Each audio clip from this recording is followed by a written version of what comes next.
Normally, repealing of acts can be done through ordinance, and that ordinance can be then passed in the House.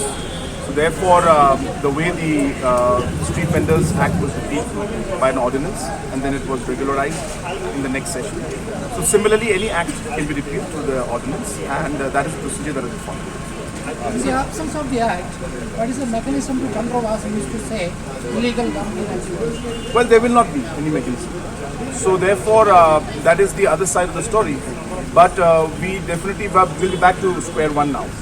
And we'll have to see how to move forward in this line. So, but as the Honorable Taxation Minister had said, that after speaking to different stakeholders, he sensed that there were concerns, and therefore, in the larger interest, we had in fact a couple of discussions about this, Honorable Taxation Minister, myself, and even before he made this announcement, he had met me in the morning, and we had discussed this in detail. We had informed the other members also, and then we decided. I told him to go ahead with this.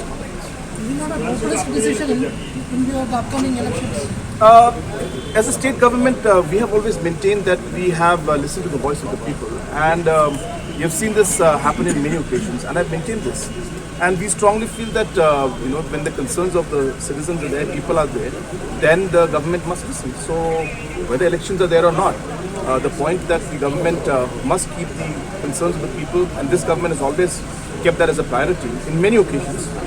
We've seen that this has been done in this manner. So it's being done from the matter of point of the people's concern and the people's desire that this should be reviewed, and that's what they've done. So how will the government regulate gambling, other forms of gambling in the state? We'll see how we move forward. Decided to repeal this act. Yeah, so therefore the other forms, as I said, this particular act was ensuring that people would not be able to enter different gambling places, and wherever the licenses were given, anybody who wanted to operate would have to apply for licenses. So obviously in the absence of that, now there's not any specific law, and we're back to square one. So the way things were in the past, that's how things will be as of now, until we examine and see how we will move forward. Sir, Question of clean or not clean, that's really a matter of definition and perspective that one may have. But yes, in a way you are right, that if you look at every activity, then one could have a particular perception about a particular activity. And many activities have different forms of chances and different forms of skill involved with all of them. So therefore this aspect will always be there. But the concerns regarding the regulation that we had put, the gaming regulation, this had more concerns than simply the gambling aspect, and the fear of the and the concerns of the society at large was that it will have a larger and a more different impact than the other forms of games and other forms of gambling and the games of chance that are there. And hence those concerns were what had been a matter of concern for the government.